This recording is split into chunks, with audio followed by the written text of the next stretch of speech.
할렐루야. 시청자 여러분, 오늘도 우리 주 예수 그리스도 안에 있는 평강과 그 하나님 안에 있는 그 사랑, 은혜로 충만하실 줄 믿습니다. 우리 지난 시간에는 에베소 교회에 관해서 우리가 공부했습니다. 우리가 하나 기억할 것은 열심히 일은 했지만 그러나 하나님과의 관계가 냉각되어서 책망을 받았습니다. 그래서 회개하지 않으면 촛대를 옮긴다, 이런 말씀까지 들었지만 여러분 그 말씀 속에서 순종하시고 처음 사랑을 회복하시고 성령으로 충만하신 줄 믿습니다. 오늘은 우리가 서머나 교회에 관해서 우리가 공부를 해보도록 하겠습니다. 이 서머나 교회는 실질적으로 서기 200년부터 주 200년부터 325년까지 사이의 교회를 얘기하고, 또 이러한 교회 형태들이 오늘날도 존재하고 있습니다. 역사적으로 지난 2000년 동안에 교회들의 변화상도 있지만 지금 현재도 7교회의 모든 종류의 교회들이 지금 온 세상에 존재하고 있다는 사실을 알고 있어야 됩니다. 그럼 먼저 우리가 요한계시록 2장 8절부터 우리가 말씀을 보면서, 이 말씀이 귀한 겁니다. 이 말씀을 듣는 자와 읽는 자와 이 말씀을 지키는 자들이 복이 있다고 그랬으니까 우리 한번 축복된 말씀을 함께 읽어보겠습니다.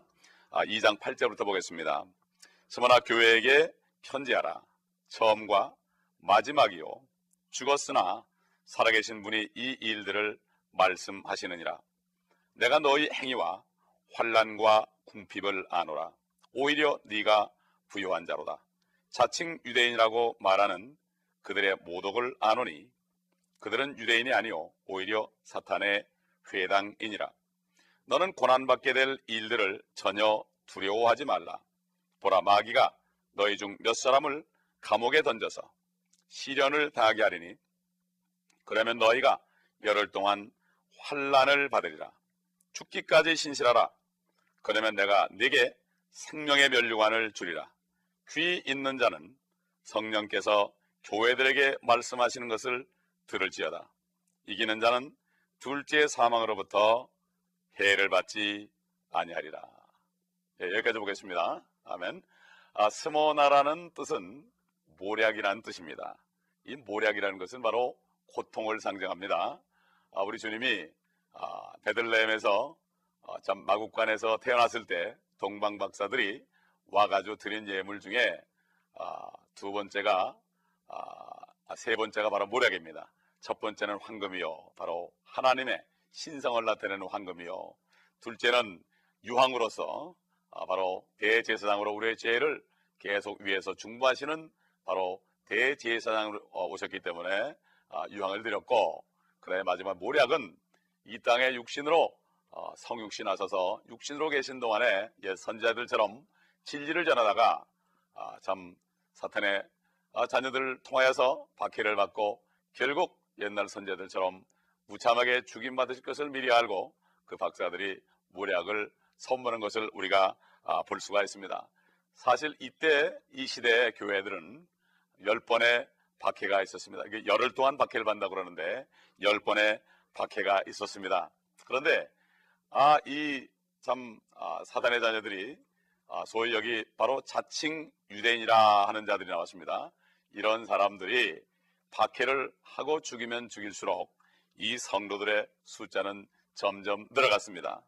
장작이 타고 있는데 그것을 막 때리면은 불이 퍼져서 더 퍼진 것처럼 하나님의 자녀들은 참 이상하게 고난을 받을 때 그들은 더 능력을 받아가지고 하나님께 매달리기 때문에 더 능력 속에 살 수 있는 겁니다. 여러분이 기회가 되시면 팍스라는 사람이 쓴 책이 있습니다. 팍스의 순교사라는 책이 있습니다. 그 당시에 어떤 핍박을 받았는가 역사적으로 나와 있는 것을 볼 수가 있습니다. 이 교회는 다시 말해서 참 겉으로 볼 때는 환난과 궁핍 속에 있었습니다.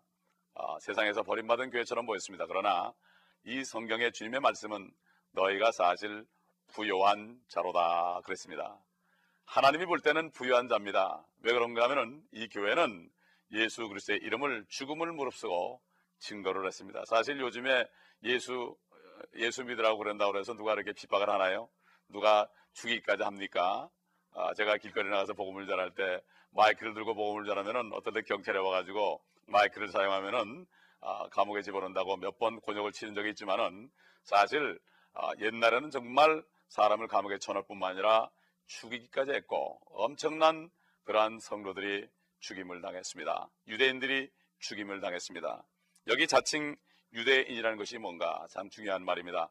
이 얘기는 유대인이 아닌데 나는 유대인이다 이렇게 얘기하는 것입니다. 이게 도대체 무슨 말일까요? 왜 내가 유대인이라고 그럴까요? 사실 요즘에 유대인 그러면은 어떻게 보면은 참 사람들이 유대인이라는 것을 나타내기를 꺼려합니다. 왜냐하면 유대인 그러면은 어딘가 좀 못된 사람들로 사람들이 매도하고 구두쇠로 매도하고 그래서 유대인 그러면은 사람들이 너무나 구두쇠다. 참 옛날 스크리치를 생각하게 하는 정도로 그러기 때문에 누가 유대인일지라도 내가 유대인이라는 것을 밝히기를 꺼려하는데 왜 이들은 내가 유대인이라고 그랬을까?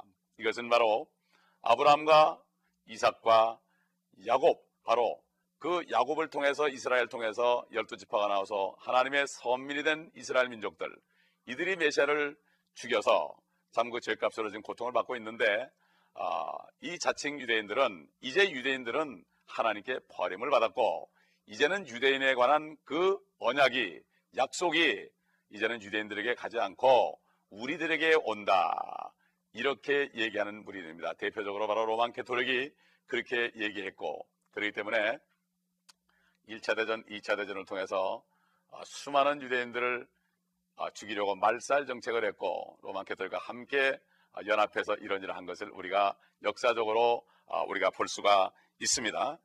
그렇기 때문에 바로 우리는 영적인 유대인이다 이렇게 해서 유대인은 하나님께 버림받았고 아브라함과 이삭과 야곱에게 주신 그 약속은 이미 효과를 잃어버렸다 이렇게 얘기하는 것입니다. 성경에 보게 되면은 아브라함에게 이 유프라데스 강부터 애국강에 이르는 그 모든 팔레스타인 땅을 하나님이 그 언약을 아브라함에게 줬습니다. 그러게 그곳은 바로 그 가나안의 7족속에 사는 곳인데 너희가 땅을 차지하라 그랬고 너와 내 씨가 영원히 차지할 것이라고 그랬습니다. 이스라엘의 국기를 보게 되면은 위에 파란 줄이 하나 있고 또 아래에 파란 줄이 하나 있고 그 가운데는 다윗의 별이 있습니다. 이것은 앞으로 예수 그리스도가 오셔서 다윗의 위를 이어서 통치자가 될 것을 저들이 믿고 위에 파란 한 줄은 유프라데스 강이고 아래에 파란 한 줄은 바로 애국강인 것입니다. 그렇기 때문에 요즘에 보면 이 세계는 전쟁의 소용돌이입니다. 특별히 이 팔레스타인 지방만큼은 정말 하루도 테러가 끊이지 않는 지역입니다. 왜냐하면 팔레스타인 사람들은 우리 땅이니까 내놓으라고 이스라엘 민족은 우리가 하나님께로부터 받았기 때문에 내놓지 못한다고 그럽니다. 사람은 해결할 수 없는 일이 벌어지고 있습니다. 그러나 우리 하나님의 사람들은 이 땅을 이스라엘 민족의 영원토록 줬기 때문에 하나님이 준 것이요 원래 주인 천지를 창조하신 하나님이 주신 땅이기 때문에 우리는 하나님 편에서 저들을 위해서 기도해야 될 것입니다. 시편에 보게 되면 여러 군데에서 이스라엘의 화평을 위해서 기도하라고 말씀했습니다. 창세기 12장 보게 되면은 아브라함에게 너를 축복하는 자들을 축복하고 너를 저주하는 자를 저주하겠다 그랬습니다. 물론 예수 그리스도를 영접한 사람도 영적인 아브라함의 자손이 되었습니다. 그러므로 갈라디아 3장에 있는 것처럼 믿음으로 난 사람은 아브라함의 자손이고 또 아브라함과 함께 복을 받는다 그랬습니다. 그러나 절대로 유대인들이 버림받은 것이 아닙니다. 여러분 지금 소위 우리 주에 있는 많은 이단들 겉에 행동을 보게 되면 착할지 몰라도 자칭 유대인은 바로 사탄의 회당이라고 그랬습니다. 특별히 여호와 증인들은 자기들이 14만 4천이라고 그럽니다. 자기들이 유대인이라고 그럽니다. 바로 이런 예를 드는 것은 우리가 분별을 할 수 있는 영을 우리가 알아야 되기 때문에 그렇습니다. 여러분 그렇기 때문에 앞으로 이 사실 잘 알고 유대인도 절대 버림받지 않았다. 로마서 10장 11절 보게 되면은 사도 바울을 통해서 절대 하나님께서 자기 백성을 버리지 않았고 그들이 잠시 동안 꺾였을 때 우리가 돌 감람나무가 참 감람나무에 접붙여져서 우리가 은혜를 받았다 이렇게 얘기했습니다. 절대로 우리는 유대인들을 미워하면 안 되고 그들을 축복해야 할 것입니다. 그래서 여기 보게 되면은 생명의 면류관을 줄 것이다. 이기는 자에게 생명의 면류관을 줄 것이다. 우리 한번 이것이 무엇인가 우선 성경 구절을 한번 제가 읽어보겠습니다. 여러분 슬라이드에 나오는 화면에 나오는 성경 구절을 함께 읽겠습니다. 고린도 후서 5장 8절로 10절입니다. 우리가 자신의 차 있으니 정령 몸에서 떠나 주와 함께 있는 것을 오히려 더 원하노라. 이 때문에 우리가 애쓰는 것은 거하든지 떠나 있든지 그분을 기쁘시게 해드리기를 바라는 것이라. 이는 우리 모두가 반드시 그리스도의 심판석 앞에 나가서 선이든지 악이든지 각자 자기가 행한 것에 따라 자기 몸으로 행한 것들을 받을 것이기 때문이라. 여러분, 여기 그리스도의 심판석이다 이렇게 말씀이 나옵니다. 이것이 가장 무엇일까요? 우리 고린도전서 3장에 봐도 어떤 사람이 반석 위에 그 기초 위에 집을 짓는데 금과 은과 보소로 집을 짓는 사람이 있고 나무나 풀이나 구루터기로 집을 짓는 사람이 있다고 그랬습니다. 그런데 불을 가지고 시험한다. 타지 않고 그대로 있으면 공력이 인정되지만 불이 다 타버리면은 다 타버리고 아무것도 없을 것이라고 성경은 말씀하고 있습니다. 심판석이 성경에 보면 두 군데 나옵니다. 지금 여기 본문에 있는 그리스도의 심판석과 그 다음에 요한계시록 20장 마지막에 보면 하나님의 백보자 심판석이 나옵니다. 그리스도의 심판석은 바로 그리스도인들이 이 땅에 살면서 그리스도 예수를 위해서 주님이 원하시는 복음 전파를 위해서 고난을 참아내고 얼마만큼 일을 했냐에 따라서 주시는 상을 주시는 장소고, 또 그 다음에 말씀대로 순종하지 않고 하나님의 말씀에 복종하지 않고 주님의 일을 게을리한 사람들에게는 책망을 받는 그러한 장소입니다. 그런데 바로 우리가 몸으로 행한 대로 주시는 것입니다. 예수 그리스도를 영접한 사람은 우리 주 예수 그리스도가 모든 율법의 죄를 다 이미 우리 미래 죄까지도 다 그의 몸에 다 받아가지고 십자가에서 그의 몸이 찢겨지고 피 흘림을 받을 때 우리의 모든 죄가 다 없어졌습니다. 침례 요한은 세상 죄를 제거하는 하나님의 어린 양이로다. 그 세례 요한은 그 세상 죄를 제거하는 하나님의 어린 양이로다. 이렇게 킹제임스 버전에 보게 되면 세상 죄를 제거한다고 그랬습니다. 우리 개혁성경에 보게 되면 세상 죄를 지고 가는 그랬죠. 지고만 가는 게 아니라 세상 죄를 제거하는 take away sin of the world 이렇게 말씀했습니다. 그렇기 때문에 우리 죄는 다 없어졌어요. 그러나 우리 육신은 아직까지도 죄덩어리입니다. 그렇기 때문에 예수 그리스도가 오시면 우리는 육신의 몸을 벗어버리고 썩지 않는 몸을 입을 것이라고 사도 바울은 고린도전서 15장에 말씀하고 있습니다. 그렇기 때문에 우리는 책망받지 말고 많은 상을 받아야 되겠죠. 그러므로 히브리서 11장에 보면은 믿음이 없이는 하나님을 기쁘시게 하지 못하나니 하나님을 믿는 자는 그가 계신 것과 그를 전심으로 찾는 자들에게 보상하는 분이심을 믿어야 할지니라 그랬습니다. 하나님은 우리에게 무조건 구원되어 주시고 또 일한 것 가지고 상까지 주신답니다. 그런데 우리는 그냥 상이 아니고 상장 정도 주는 것이 아니고 상품 정도 주는 것이 아니고 그리스도의 심판석에서 주시는 상급은 바로 면류관인 것입니다. 우리 면류관에 관해서 조금 살펴보겠습니다. 여기 지금 생명의 면류관이 나옵니다. 야고보서 1장 12절에도 시험을 참는 자는 복이 있나니 옳다 인정함을 받은 이후에 생명의 면류관을 주리라 그랬습니다. 물론 순교자들에게도 줍니다. 그러나 순교하지 않을지라도 모든 어려움을 주님 때문에 다 참고 핍박을 견뎌내고 어려움을 견뎌내고 끝까지 감사함으로 주님께 영광 돌린 사람들, 옳다 인정을 받을 때 생명의 면류관을 주신다. 여러분, 면류관은 왕이 쓰는 거 아니겠습니까? 우리 요한계시록 1장에 우리가 봤듯이 우리를 왕들과 제사장으로 삼으신 우리 주님께 영광을 돌린다고 그랬습니다. 지금은 우리가 왕 같지 않습니다. 그러나 예수께서 오시게 되면 우리가 이 땅에서 일한 만큼 우리가 지난번에서도 어떤 강의에서 우리가 말씀드렸지만은 문화 비유처럼 한 문화 가지고 열 문화 남긴 사람은 열 고을을 다스린다. 우리 주님이 왕권을 받아가지고 오실 때 그러한 보상을 주신 것입니다. 우리가 평생 70년 80년 고생하고 살지라도 이 땅에서 주님 위해 살게 되면 보상이 있습니다.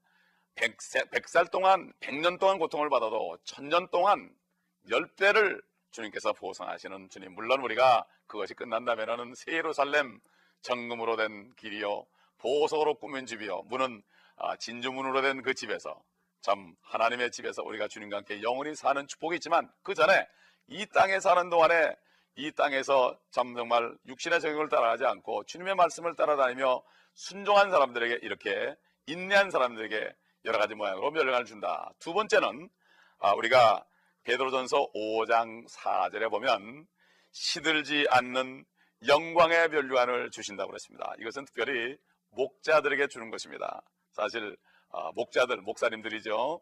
참 목사의 길을 그리란 것이 별로 이렇게 쉬운 길이 아닙니다. 그렇기 때문에 끝까지 양물의 본이 되고 더러운 이익을 위해서 저들을 치지 않고, 정말 그들을 위해 군림하지 않고 항상 본이 되어서 정말 모든 모범을 보이고 주님처럼 함께 고난을 받으며 함께 고통을 나누며 이렇게 눈물 뿌리면서 성도로서 기도하고 위로하고 그들과 동고동락하면서 아픔을 같이 하고 주님의 말씀대로 끝까지 순종하며 한 영혼을 천하보다 귀하게 여기는 이러한 목자들에게 시들지 않는 영광의 멸류관을 준다고 그랬습니다.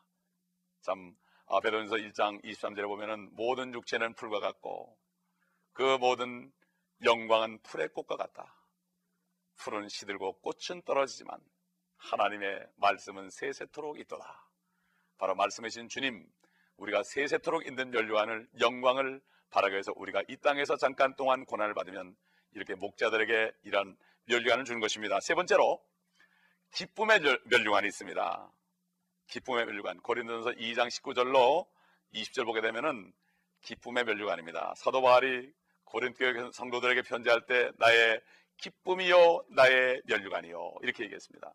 자기를 통해서 구원받고 말씀으로 양육받은 사람들이 교회에 모여있을 때 그 한 사람 한 사람이 멸류관으로 보인 것입니다. 이것은 이 땅에 사는 동안에 예수 그리스도의 죽으심과 부활하심을, 그 그리스도의 복음을 증거하여서 많은 사람들을 마귀의 손으로부터, 지옥으로부터, 죄로부터, 저주로부터 천국으로 인도하고 의로 인도하고 그리고 정말 평강으로 인도하고 축복으로 인도하는 이런 사람들에게 주시는 멸류관이 바로 기쁨의 멸류관인 것입니다.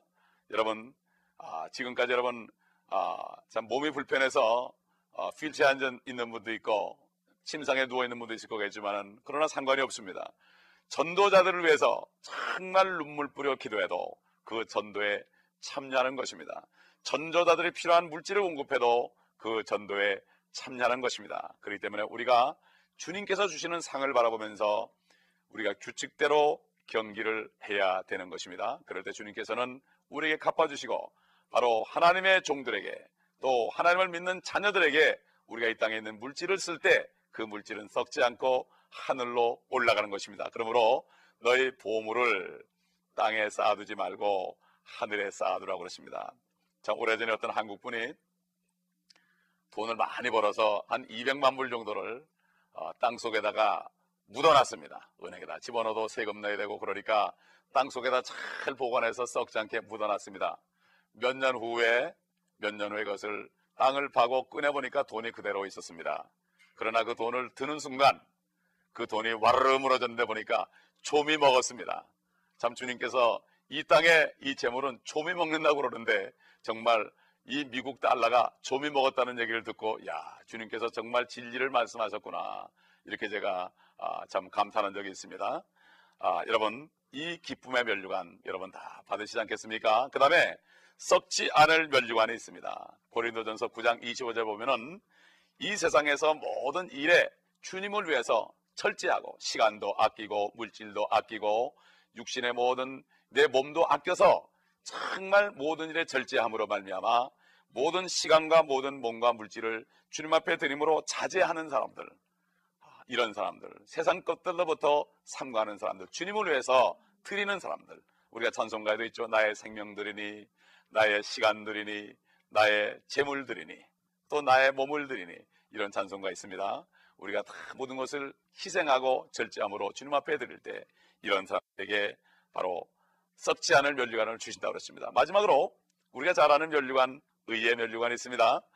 사도 바울이 디모데후서 4장에 보게 되면 내가 달려갈 길을 다 달리고 내가 믿음을 지켰으니 나에게 이제 의의 면류관이 예비되었다 그러십니다. 이것은 나뿐만 아니라 주의 임하심을 사모하는 모든 사람에게 돌아 이렇게 얘기했습니다. 여러분, 주님이 임하시는 것을 누가 바랍니까? 요즘엔 베드로 사도가 예언한 것처럼 주님이 오신 것을 조롱하는 때에 살고 있습니다. 참, 주님이 제일 임한다 그러면 이상하게 봅니다.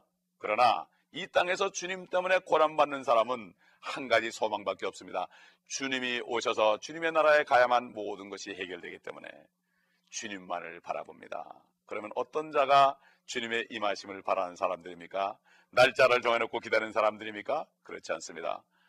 주님이 오신 것을 사모하는 사람들은 바로 오늘 한 가지를 원한다면, 하나님께 딱 한 가지만 구한다면 무엇을 구하겠나이까? 이렇게 물을 때 나는 주님이 오신 것 외에는 더 소망이 없습니다. 이 주님이 오셔야만 나는 온전한 평강과 온전한 축복 속에 들어갑니다. 이 세상은 나에게 기쁨을 주지 못합니다. 주님께서 이 세상에서 환난을 당한다고 그랬고, 주님이 고난을 당한 것처럼 함께 고난받으면 영광을 받겠다 했기 때문에 나는 주님 오신 것 외에는 소망이 없습니다. 이렇게 핍박 가운데, 고난 가운데, 연약한 가운데, 공경 가운데, 모욕 가운데 있는 사람들에게 주시는 그러한 메시지를 받고 기다리는 사람들, 이 사람이 바로 주님의 임하심을 기다리는 사람입니다. 여러분 어떻습니까? 오늘 주님이 오신다면 기쁨으로 맞이하겠습니까? 제가 옛날에 회사 근무할 때 중동에 많은 사람들이 가서 일했습니다. 어떤 부인들은 회사에 나오는 월급을 잘 저축해서 남편이 왔을 때 집도 사고 아주 기쁨의 제의를 나눴지만, 어떤 분들은 허랑방탕하다가 남편이 와가지고 전화를 걸 때 그날이 바로 심판의 날이었습니다. 저는 이런 것을 너무나 많이 봤습니다. 우리가 정절을 지키고 옛날 춘향이가 이도령 기다리는 것처럼 어떤 문제가 생겨도 주님만을 기다리고 우리가 주님 한 분을 소망할 때 이런 분에게 바로 의의 면류관을 준다 그러십니다. 사도 바울은 목이 잘려 죽는 순간까지도 주님을 바라는 믿음 가운데 거했다고 성경을 얘기합니다. 바로 우리가 여기 둘째 사망, 이기는 자는 둘째 사망이 이기지 못한다. 둘째 소망은 우리가 요한계시록 20장 14절과 15절인 것처럼 사망도 지옥도 불못에 던져지니 이것이 둘째 사망이라 누구든지 생명책에 기록되지 않은 자는 불못에 던져지더라. 저와 여러분이 예수 그리스도를 영접했으니까 영접한 사람은 다 불못에 던져지지 않습니다. 우리는 천국에 가 있습니다. 그러나 많은 사람들이 아직 구원받지 못하고 있습니다. 여러분 자녀들, 여러분 친척들, 친구들 위해서 기도하지 않겠습니까? 이 시간에 잠깐 기도하겠습니다. 아버지 하나님, 감사합니다. 우리에게 은혜를 주셨고 뿐만 아니라 우리에게 상을 주시기 위하여 말씀하시는 주님 감사합니다. 아버지 하나님, 우리를 왕과 제사장으로 삼으신 주님, 오늘도 이 삶을 살면서 믿음을 지키며 달려갈 길을 달려갈 때까지 믿음 가운데 주님을 기뻐하게 하며 십자가를 지고 따라가는 우리가 될 수 있게 도와주시옵시고, 아직까지도 주님을 믿지 않는 사람들 이 시간에 예수 그리스도를 영접함으로 구원받게 하시고, 또 우리가 믿지 않는 자녀들과 친구들과 또 많은 친척들 우리가 바라봅니다. 저들을 눈에 아버지 마음속에 그리우니 저들을 구원하여 주시옵시고, 아버지 저들을 또한 사망에서 생명으로 옮기시며 불못에 떨어지지 않도록 역사하여 주시옵소서. 예수 그리스도의 이름으로 감사하며 간청하며 기도합나이다. 아멘.